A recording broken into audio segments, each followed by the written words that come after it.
Opa, pessoal, boa tarde. Boa tarde, bom dia, boa noite, dependendo do rádio que você está assistindo esse vídeo. Vamos continuar de onde paramos ontem, no vídeo anterior. No vídeo anterior, fizemos um exercício sobre tensão normal.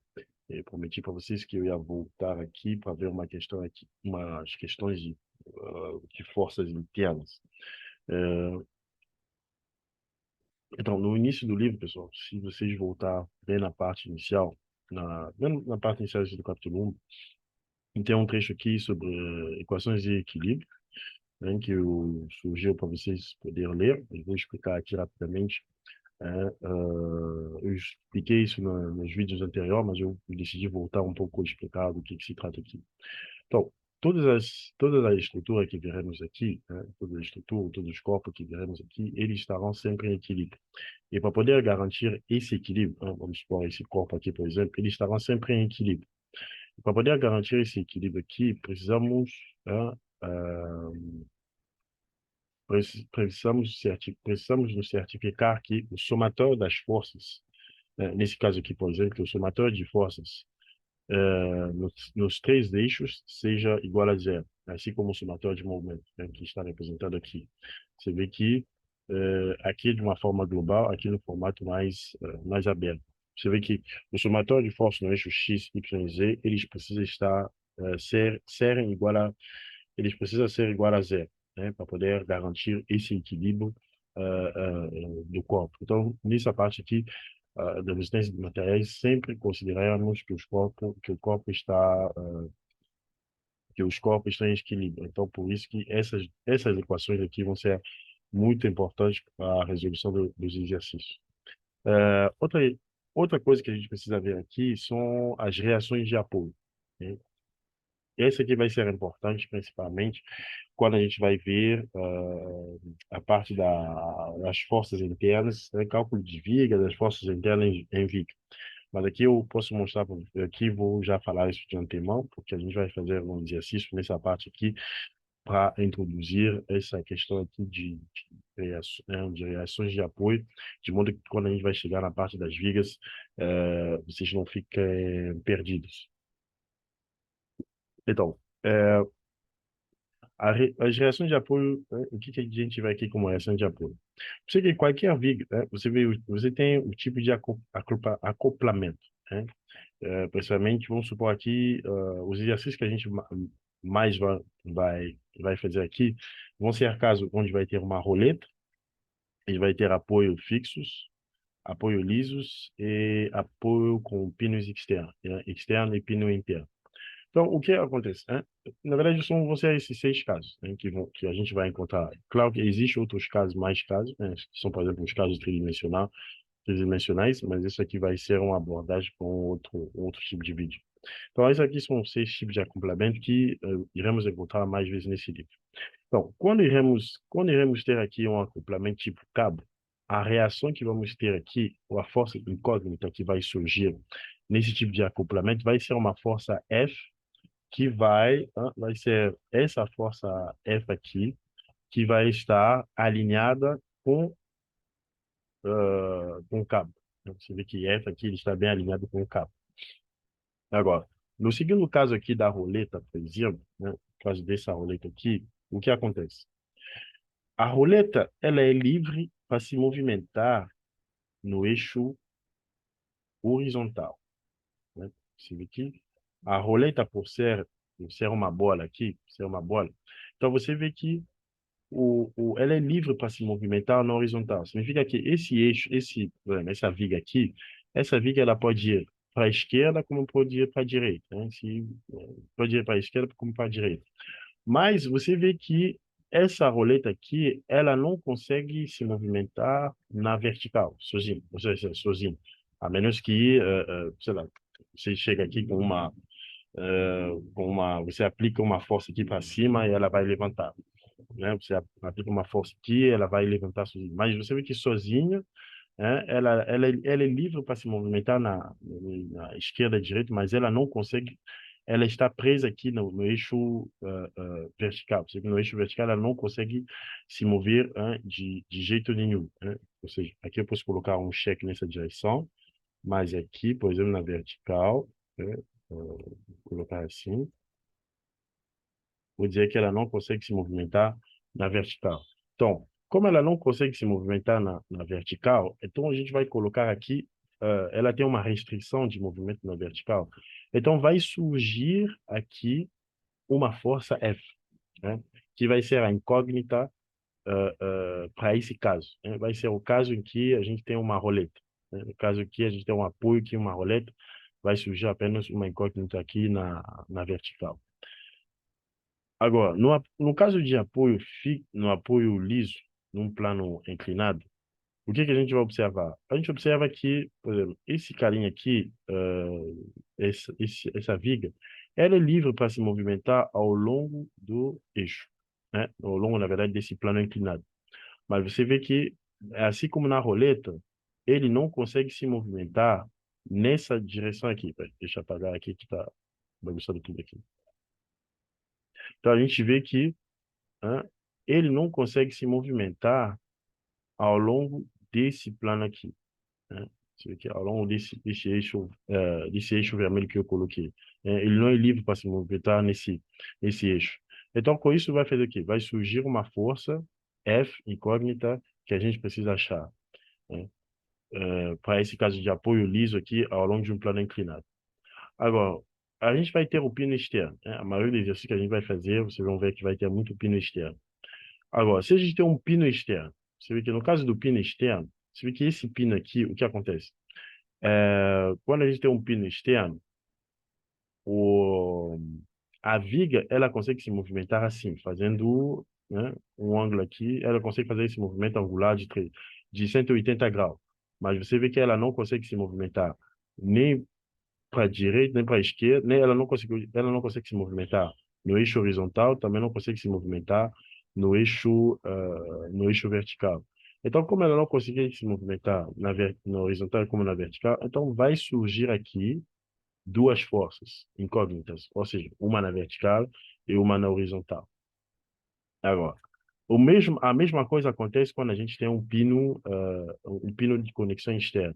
Quando a gente tem não, um pino interno. Quando a gente tem um pino interno, é a mesma coisa. Você vê que aqui, ambos, posso escolher um desses, posso escolher esse aqui ou esse aqui, você vê que ambos eixos aqui, eles não conseguem se movimentar nem na horizontal nem na vertical. Então, aqui também vai surgir duas forças. Agora, no caso aqui, duas forças, né? Uma na vertical, uma na horizontal. Agora, no caso de apoio fixos, né? Ou às vezes aqui a gente pode chamar isso de engastado. Apoio fixo ou quando você tem uma viga engastada. Né? O que que vai surgir aqui? Você vê que essa viga aqui, ela não consegue se movimentar na horizontal, na vertical, e também ela não consegue fazer esse deslocamento angular aqui de 180. Então, com isso vai surgir o quê? Vai surgir aquelas duas forças na horizontal e na vertical, que a gente sabe que vão ser a incógnita, e também vai surgir um momento aqui, né, que vai ser a incógnita. Então você vê que aqui à esquerda, no caso do cabo, da roleta e do apoio liso, surge apenas, né, uma única incógnita. Surge apenas uma única incógnita que é F. Enquanto no caso do pino interno e apoio fixo, surge aqui duas forças, as forças horizontal e as forças vertical, e no caso do apoio fixo aqui, vai surgir uma terceira incógnita que vai ser o momento. Deixa eu apagar aqui só para facilitar aqui a explicação.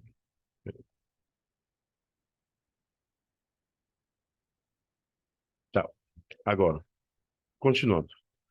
Além disso aqui, uma coisa, é importante, pessoal, que vocês, assim que vocês tiverem tempo, né, vocês puderem sentar, ler um pouco essa parte aqui, caso vocês não tenham entendido, para poder entender novamente. É claro que é sempre bom fazer, claro que ao longo dos vídeos, ao longo dos exercícios, vocês vão conseguir pegar melhor, né, pegar melhor o feeling do que está sendo feito. Porque às vezes, quando você lê a teoria, você acaba ficando mais perdido. Então, se você ficar perdido, é só seguir os vídeos, é só seguir os vídeos, você vai ver ao longo dos vídeos, ao longo da resolução dos exercícios, eu vou mostrar, eu sempre vou voltar para né? Eu vou fazer de tudo para sempre voltar para esse quadro aqui, né? Identificar as incógnitas, né? E mostrar para vocês como é que a gente pode resolver isso.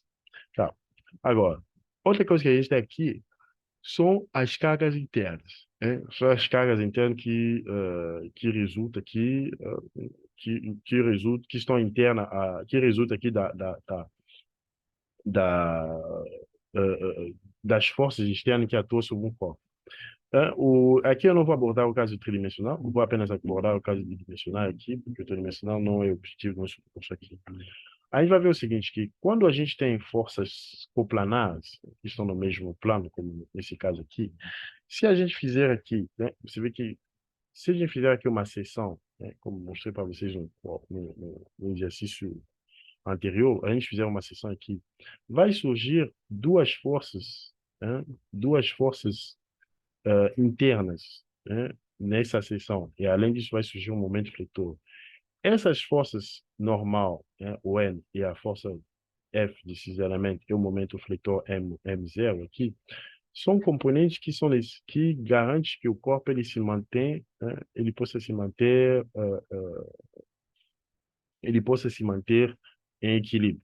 Porque você vê, por exemplo, esse corpo aqui, quando a gente olha ele inteiramente, né, se a gente olhar ele inteiramente assim, e fizermos aqui que o somatório de força for igual a zero, aqui a gente vai conseguir garantir isso, né? Se a gente olhar esse aqui como ele está em equilíbrio, a gente vai conseguir garantir que o somatório de força vai ser igual a zero.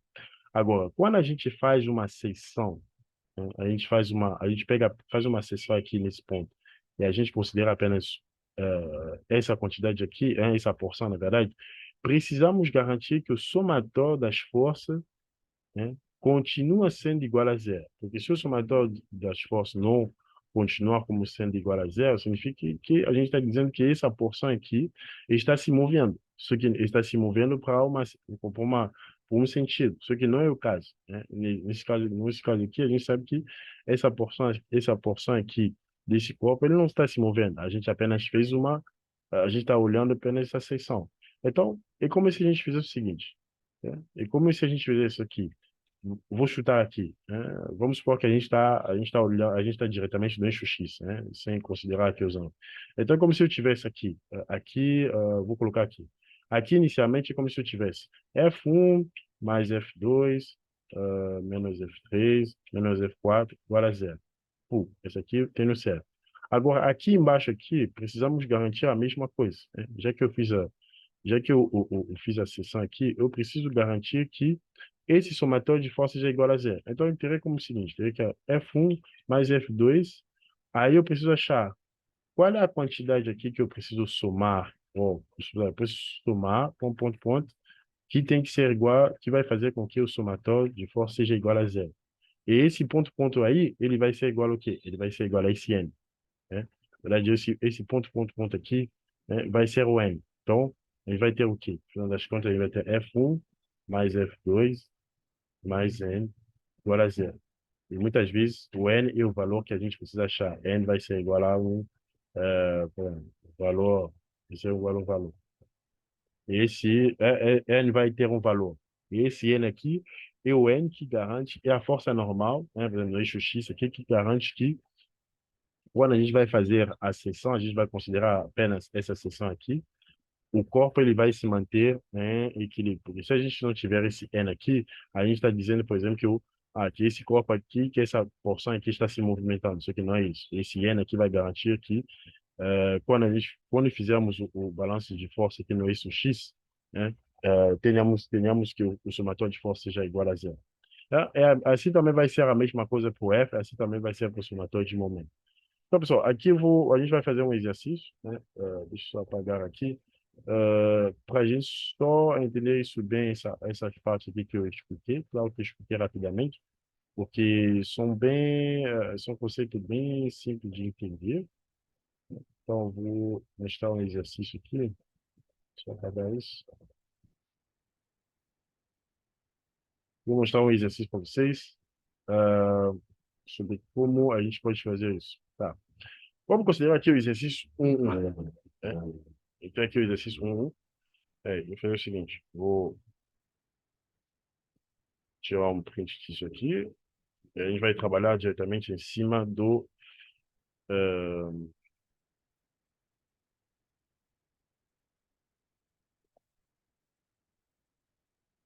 cima do Excel. Em cima do Word. Claro que eu posso trabalhar aqui diretamente em cima, explicando para vocês, mas deixa eu fazer isso diretamente em cima do Word aqui, que aí vocês conseguem acompanhar com mais facilidade. Não, tá. Ok, vamos lá. Então, pessoal, a gente vai ter o quê? Tá. A gente tem aqui uma carga, a gente quer saber quais são as cargas internas, né? As cargas internas que estão atuando nesse ponto C aqui, né? Nesse ponto C, que está a 3 metros do ponto A e a, 3 metros, e a 6 metros do ponto B. Ok, uma coisa também que cheguei, acho que eu não cheguei a falar lá em cima, por isso que é importante vocês lerem também, é sobre o tipo de carga. Você vê, por exemplo, que, eu vou trazer novamente aqui o livro, e você vê o seguinte, muito exercício que a gente vai fazer, você vai ter dois tipos de carregamento. Deixa eu ter uma ideia aqui.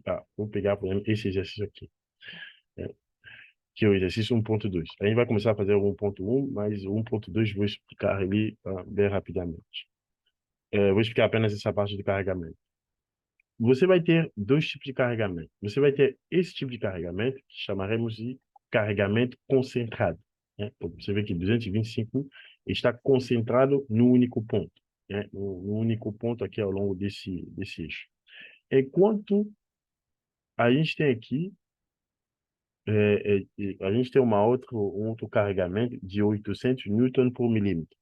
Então, esse carregamento aqui ele vai ser chamado de carregamento distribuído, né? Enquanto esse aqui vai ser o carregamento concentrado, isso aqui vai ser um carregamento distribuído. E se você olhar também, eles não têm a mesma unidade. Enquanto o carregamento concentrado ele tem uma unidade de Newton, você vê aqui tem 225 Newton, o carregamento distribuído ele tem a unidade de Newton por metro. Ou seja, a cada metro aqui, você tem, né, um carregamento de 800. Então, para você poder calcular, por exemplo, é, o carregamento concentrado nesta porção aqui, né? Nessa porção aqui, você vai fazer o quê? Você vai pegar esses 800 e você vai multiplicar ele pela distância, né, do carregamento. Por exemplo, nesse caso aqui, né, o que que a gente vai ter? Vou dizer assim, carregamento distribuído, distribuído de 800 newton por metro. Isso, posso dizer assim, isso equivale a um carregamento, como chama isso? Carregamento concentrado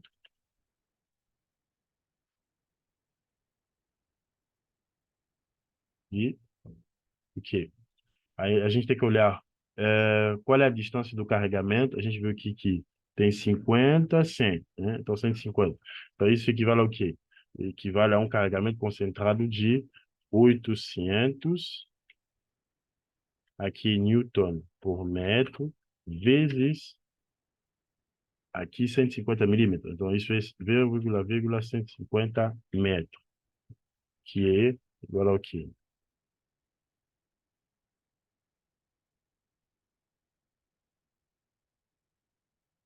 Isso vai dar, peraí, deixa eu ver a calculadora aqui. Eu vou agora. Abriu de uma pane aqui. 800 vezes 0,150. Então, isso é a mesma coisa que ter um carregamento concentrado de 120 newton, né? Então, e como é que eu vou representar ele, por exemplo, nesse caso aqui? Então, deixa eu fazer o seguinte. Isso, né? Se eu tivesse que representar, por exemplo, ah, esse carregamento, né? O que que eu faria? Opa, peraí. Vou colocar ele aqui. Você vê que aqui tudo eu tenho 800 Nm. Vamos dizer que tudo isso aqui, tudo que a gente está vendo aqui, tudo isso aqui, né, seja isso aqui. A gente sabe que aqui a gente tem 800 Nm, né, numa distância de 150 metros. Né, uma distância de 100, não, 150 milímetros.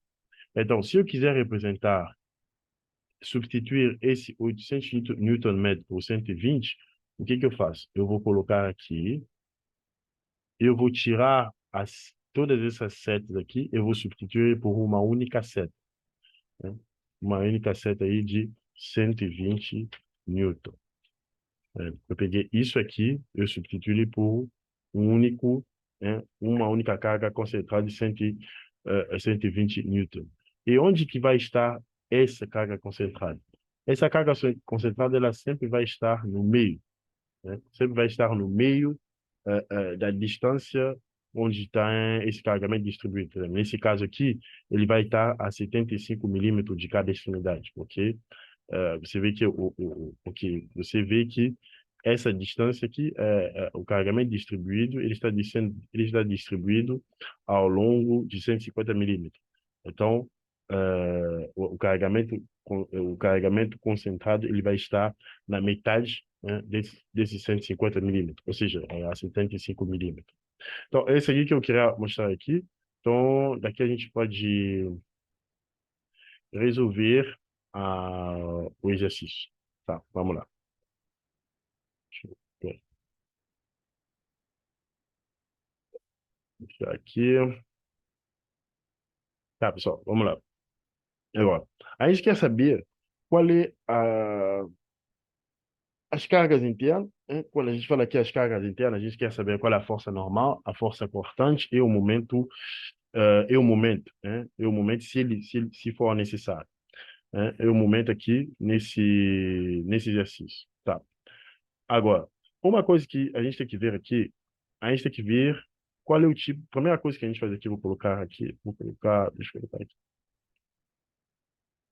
deixa eu reduzir aqui a tela. Opa, vou aumentar o espaço aqui. Aqui é bastante espaço para escrever. Tá, primeira coisa que eu vou fazer aqui, vou identificar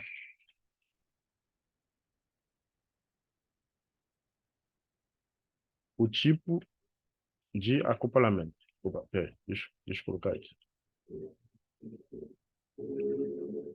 Não, deixa eu fazer assim. Vou colocar ele aqui. Vou dizer assim, primeira coisa que eu vou fazer, eu vou identificar o tipo de acoplamento. Tá. Identificar, primeiro passo. Passo 1. Vou identificar o tipo de acoplamento. Tá. Então, o que eu vou fazer? Vou voltar aqui no livro. O livro vai aparecer aqui. Agora eu vejo o seguinte.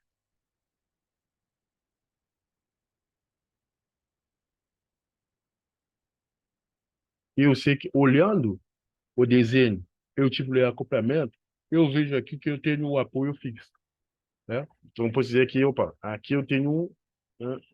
Posso dizer aqui, ó, opa, tenho um apoio fixo. Então, aqui, deixa eu chegar, opa,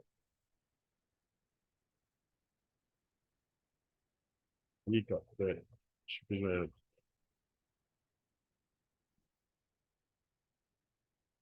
não devia ter feito isso, tá. Então aqui, deixa eu trazer o livro de novo aqui, que eu fiz um mistake. Tá. Então aqui, já olhando, eu vejo, opa, aqui eu tenho um apoio fixo. Então, como eu tenho um apoio fixo, eu sei que eu vou ter três cargas internas, né? Então, eu sei que eu terei três cargas internas para calcular, que vão ser o quê? O Fx, o Fy e o M. Opa, então vão ser as três incógnitas. Então, aqui eu já consegui identificar. Então, eu posso dizer assim, o tipo de apoio,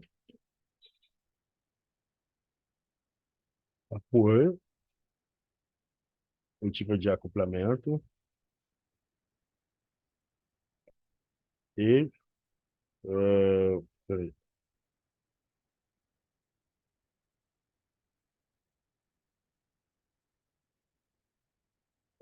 Peraí. Desculpa, pessoal. Desculpa, pessoal, que alguém me ligou aqui, então eu tentando desligar o celular.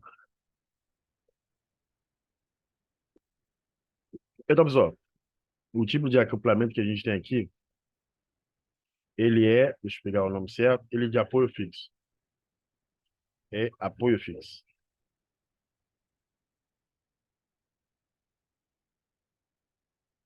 Apoio fixo. Com, eu disse, três incógnitas. Incógnitas. Então, quais são as incógnitas? Você fx, fy e o m. Ok. Então, a gente já sabe disso. Agora, tendo isso aqui, a segunda coisa que a gente tem que fazer, como a gente quer saber no ponto C, a gente vai, ah, vou dizer aqui, segundo passo, passo 2 vai ser ah, dividir dividir a viga e desenhar o diagrama de corpo livre.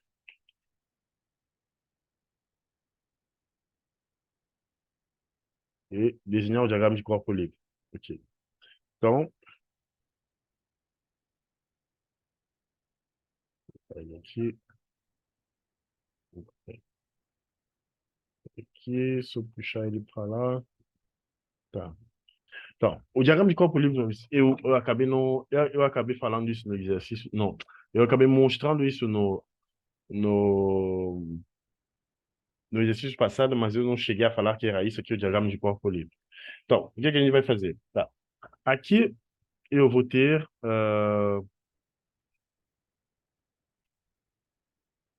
tá,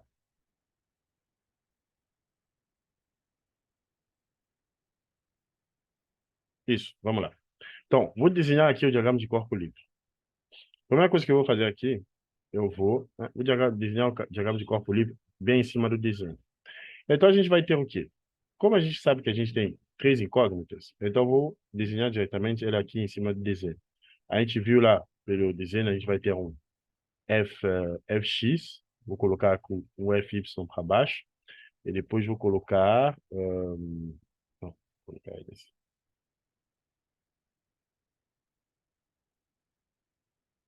Tá. E a gente vai ter aqui, vou colocar esse momento ele assim, tá? A gente vai ter esse momento aqui. Então, a gente vai ter, que vão ser as três incógnitas. Vai ser fx aqui, aqui vai ser fy, aqui vai ser o m, que vai ser as nossas incógnitas aqui. Tá. E depois eu preciso dividir a viga, né? Então, aqui eu vou chegar, vou dizer aqui no ponto C. Dividir a viga no ponto C. Vou ver aqui no ponto C, ok. Fazer aqui essa seção. Então aqui, esse aqui, na verdade, é o diagrama de corpo livre. É o diagrama que você está identificando, né? Você vai desenhando todas as forças, você vai identificando no desenho, né, todas as forças que estão atuando, né? Você desenha também as forças, as incógnitas que você quer, né? Incógnito, a geração de apoio que você quer determinar. Aqui eu cheguei a selecionar cheguei a selecionar nesse ponto aqui. Tá.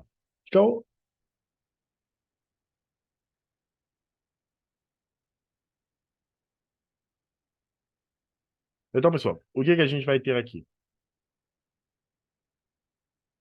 Aqui eu vou ter o seguinte, como a gente quer calcular as forças internas nesse ponto, né, a gente vai ter essa viga aqui. Agora, como eu quero calcular, uma coisa que eu posso fazer aqui é o seguinte, deixa eu pensar aqui, como eu posso explicar isso para vocês aqui.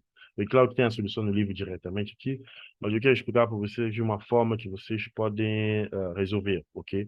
Normalmente, eu sempre tenho o hábito de ir da esquerda para a direita, mas também existe a opção de você poder andar, da esquerda da esquerda para a direita.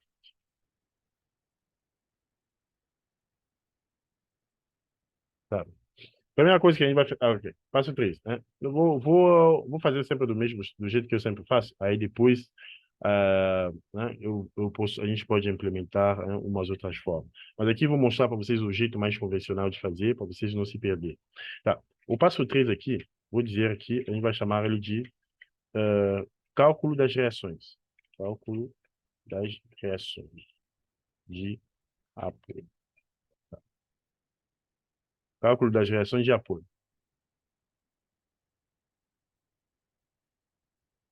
Bom, cálculo das reações de apoio, né? Aqui eu vou calcular o valor de Fx, Fy e M, né? Tá. Agora, o que que eu vou fazer aqui? Uma coisa que eu vou fazer aqui é... tá, vou fazer o que que a gente está fazendo desde o início do exercício, é que vou fazer soma de... Como o corpo ele tem equilíbrio, ele está diretamente em equilíbrio, então eu vou diretamente na fórmula. Como é que eu vou calcular as reações de apoio? E fazendo somatório de força em X igual a zero. Soma de Fx igual a zero.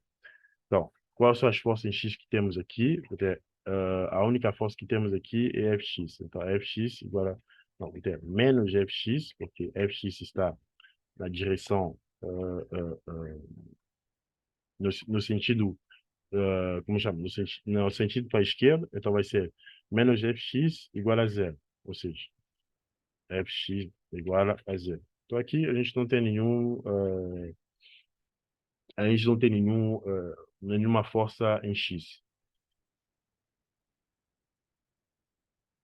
Tá. Segundo caso, peraí, deixa eu separar aqui. Chica aqui, pá, separar aqui e separar aqui. Depois vou separar aqui. Segunda coisa que eu vou fazer a somatória de força é Y igual a zero. Tá. Agora, no somatório de força Y igual a zero, a gente vai ter o quê? A gente vai ter menos Y, menos Fy, porque ele está abaixo, menos agora.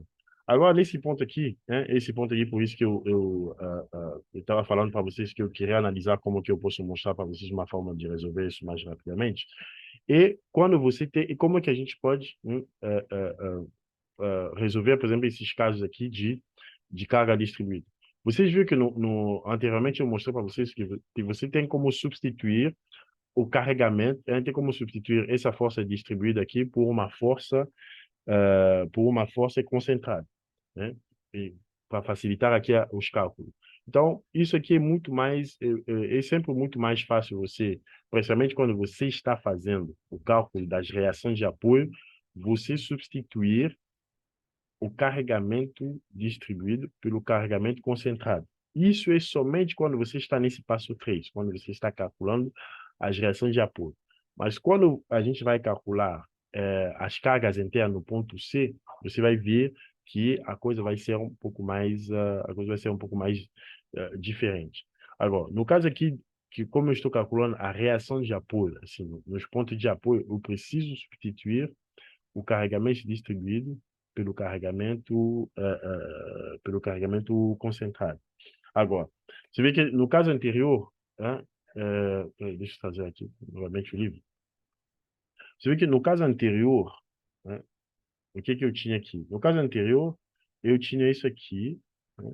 Eu tinha meio que, eu posso considerar isso como se fosse um triângulo, é um retângulo. Peraí. Deixa eu, isso, fazer só um print dele aqui, só trazer o desenho.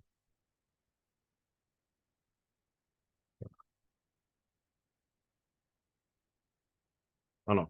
Deixa eu fazer ele aqui, que agora eu vi que ele não vai printar. Não. Tá.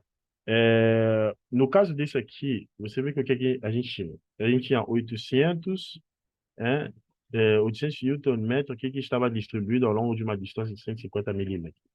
Agora, uma coisa importante é ver assim, e ver o formato desse carregamento distribuído. Você vê que nesse caso aqui, eu tenho meio que um formato retangular, né? Você vê que do início até o fim, eu tenho basicamente o carregamento ele é constante. Então, a gente tem aqui meio que um triângulo, meio que um retângulo, na verdade, onde a base é 150 milímetros e a altura é 800 newton-metros. Então, para calcular, meio que para poder o cálculo da área concentrada nada mais é que o próprio cálculo, na verdade, o cálculo da força concentrada nada mais é que o cálculo da área, né? Do cálculo dessa área aqui. Então, você vê que a gente está fazendo aqui, base vezes altura, né?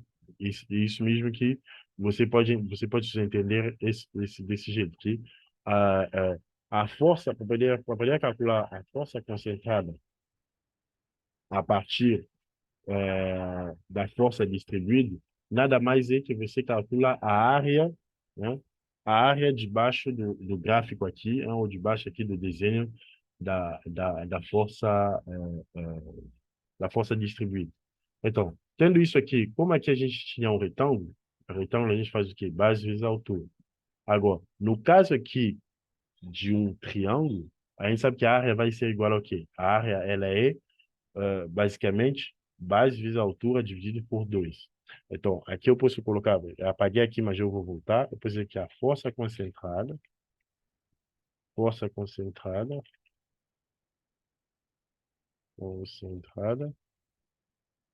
e, é igual a, chamar aqui, isso é igual a, nesse caso aqui vai ser base vezes a altura. A base é 9 vezes a altura é 270 dividido por 2, que nada mais é que, deixa eu calcular aqui, ó, deixa eu chamar aqui a calculadora que acabei puxando.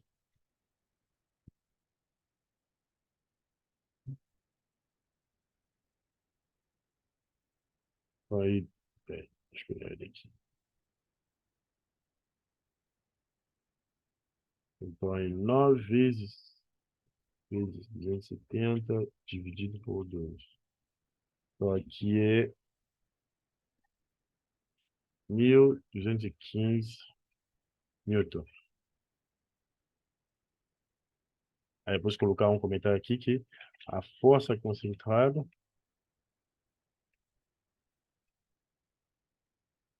é a base e a área da base.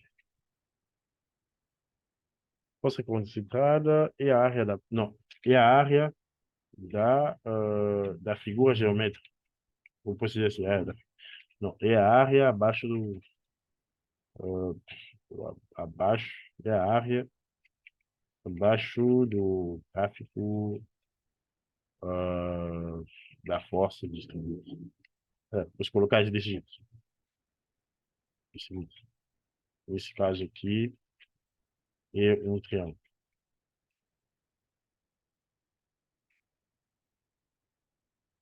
Triângulo. Aqui. Nesse caso aqui, é um triângulo. Com área igual a base vezes a altura dividido por 2. Tá. Então é isso aí que a gente tem. Então, com isso aqui, eu posso calcular agora, né, fazer a soma de força em y igual a zero. Então, a gente vai ter aqui menos fy, menos, porque está para baixo, menos 12,15 newton metro igual a zero.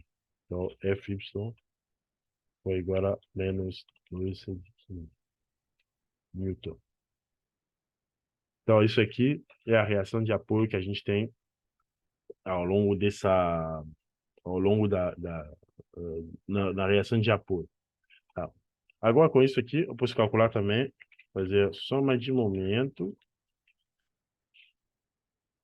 em relação ao ponto A. E aí, vou fazer o somatório de momento em relação ao ponto A, ponto de apoio A, em relação a esse ponto de apoio A, né? Lembrando que uma coisa importante também, eu não coloquei a localização da força concentrada aqui de 12,15. Essa força concentrada, ela está,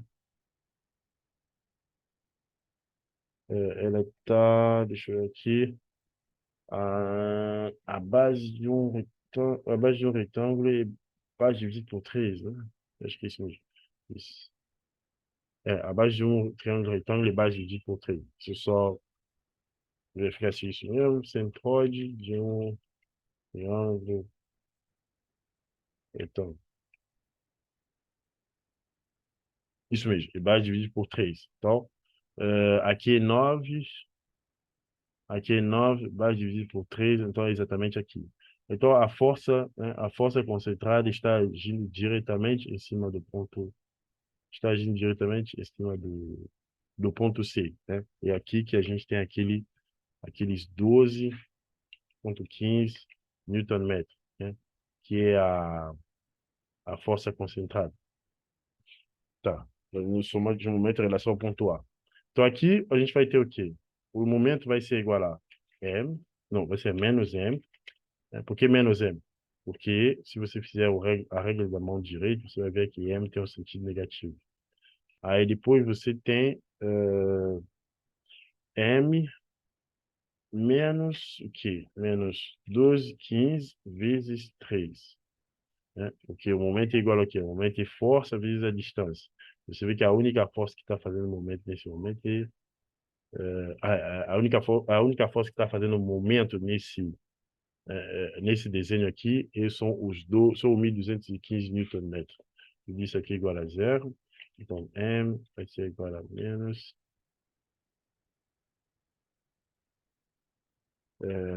Então, isso vai ser 1.215 vezes 15. Tá. Opa, pera. Opa, pera. Não sei se o áudio acabou saindo, acabei clicando aqui no áudio qualquer aqui. 1.645 Newton-metros. Isso. Então, aqui são, né, aqui então, até a parte 3 calculamos aqui a força, né, as forças de reações, né, nos apoios, no apoio A, né? A gente calculou aqui a força X, a força Y e a força M. Agora, o ponto que a gente precisa fazer aqui agora é calcular, a gente não chegou ainda no final do problema, né? Porque o problema pede para calcular as cargas internas que agem na seção transversal, né, que agem na seção transversal no ponto C.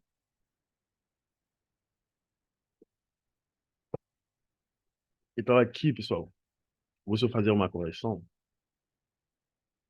Aqui, na verdade, vou tirar isso aqui. Esse aqui, na verdade, vai ser no passo 4.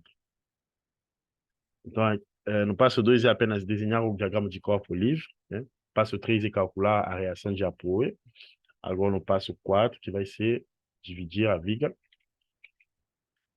Vai ser aqui, dividir a viga. Dividir a viga. Então, vou colocar isso no ponto C. Dividir a viga no ponto C. Tá. Agora, o que vai acontecer aqui? Aqui eu vou fazer o seguinte. Vou apagar, né? O que eu vou fazer? Vou apagar tudo que a gente fez aqui, né? Porque eu vou mostrar... Na verdade, vou usar um desenho que já está no livro, né? Vou explicar diretamente o desenho que já está no livro, mas vou apagar tudo que a gente fez aqui. Vou aproveitar o desenho que já está feito no livro para facilitar aqui o nosso tempo aqui. Então, deixa eu pegar esse desenho que está no livro. Tá.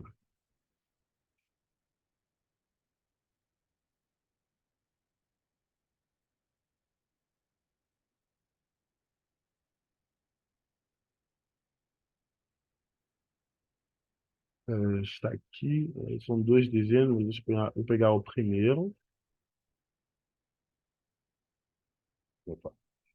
Bom, vou pegar aqui, colocar ele aqui. Tá. Então, pessoal, o que foi feito aqui? Aqui foi feito uma divisão nesse exato ponto aqui, no ponto C. Veio aqui, foi feito aqui no ponto C. e foi considerado apenas essa seção aqui, né? Você se lembra que eu falei para vocês que quando você faz você corta a viga, você pode considerar ou o lado esquerdo, ou o lado esquerdo, ou o lado direito, né? Pouco importa. Agora, nesse caso aqui, por uma questão de facilidade de cálculo, foi considerado apenas, para poder facilitar, né, foi considerado apenas a, a parte à direita, né? Por que exatamente, né? Nesse caso aí, por que exatamente foi calculado? Foi considerado a parte esquerda do que a parte direita. Porque se eu considerar a parte aqui, essa parte aqui à esquerda, o que que iria acontecer? Na hora que eu fosse calcular, então, deixa eu ver aqui. Na hora que eu fosse calcular a carga concentrada, porque você vê que quando eu estou dividindo aqui, eu vou ficar com uma carga concentrada aqui e uma carga concentrada aqui. Na hora que eu for, uma carga, na verdade, distribuída aqui e distribuída aqui. Na hora que eu for calcular aqui, que eu for calcular a carga concentrada desses carregamentos distribuídos, nesse lado aqui ia me dar mais trabalho, porque aqui eu vou ficar com um trapézio. Esse trapézio eu posso decompor ele em um retângulo ou mais um triângulo. Só que enquanto que aqui eu já tenho um triângulo. Então, em vez de fazer todo esse marabalismo de passar pela área do retângulo, depois somar a área do triângulo, eu prefiro trabalhar diretamente aqui com o triângulo, né? Por isso que foi escolhido. Por isso que você vê que está sendo usado essa porção aqui. Agora, o que que foi feito aqui? A segunda coisa, o que que foi feito aqui? Você vê que, se você olhar, você vê que aqui tem o carregamento, o valor do carregamento distribuído, nesse ponto, nesse exato ponto aqui. Você vê que aqui no desenho inicial estava 270, mas quando você divide aqui e você acaba aplicando semelhança de triângulo, né? Então, semelhança de triângulo seria o quê? Deixa eu pegar aqui um exemplo ilustrativo aqui. Semelhança de triângulo.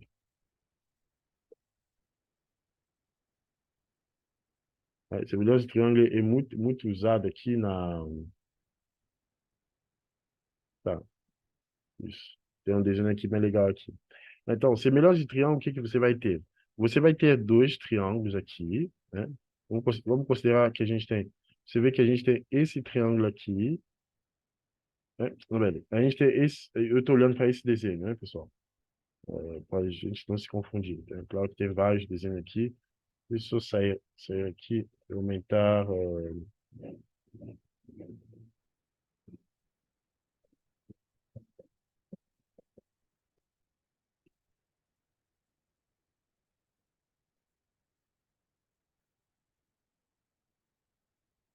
Peraí, deixa eu ligar aqui que ele não saiu bem. Tá, agora ele saiu bem.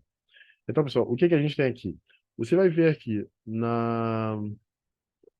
Você vê que a gente tem dois triângulos aqui. A gente tem esse triângulo e esse triângulo aqui. Você vê que esses dois triângulos aqui, eles não têm a mesma dimensão. Mas quando você olha para eles, você vê que eles têm o mesmo formato, mas não a mesma dimensão. Então, é possível, por exemplo, vamos supor aqui que eu não tenho a dimensão assim H, né? Que vou pegar o mesmo caso que a gente tem no nosso exemplo ali. Você vê que eu tenho A, eu tenho D, né? Eu tenho A, eu tenho D. Eu não tenho H, mas aqui o H pequeno, mas eu tenho um H grande. Então, é possível você fazer uma operação de semelhança de triângulo para poder determinar esse H pequeno aqui. Então, como é que vai ser? Você pode dizer, por exemplo, que a base do triângulo menor é igual à base do triângulo maior. Não, vou dizer assim, você pode, desculpa, pessoal, deixa eu voltar atrás. Então, você tem que dizer isso na verdade, né? Na verdade, está representado aqui, né? Então, você pode dizer o seguinte, que a razão entre a base do triângulo pequeno e a base do triângulo maior aqui, né? Vamos supor, aqui estou supondo, estou considerando apenas esse aqui, né? Considerando esse aqui, essa base aqui, né? Vamos considerar por um momento aqui a gente está que a base desse lado é A é a base desse lado é D. Então, estou dizendo o seguinte que a razão entre a base do triângulo pequeno e a base do triângulo maior, ele tem que ser igual ao quê? Ele tem que ser igual à altura do triângulo menor dividido pelo a base do triângulo, não, dividido pela altura do triângulo maior. Então, você vê que está aqui. A dividido por 2 tem que ser igual a H dividido por H pequeno dividido por H maior. Então, é a mesma coisa que eu vou usar, que está sendo usado, que foi usado aqui. Você vê que aqui tínhamos um retângulo aqui com uma base. Deixa eu ver aqui. Esse, aplicando semelhança de triângulo, a semelhança de triângulo,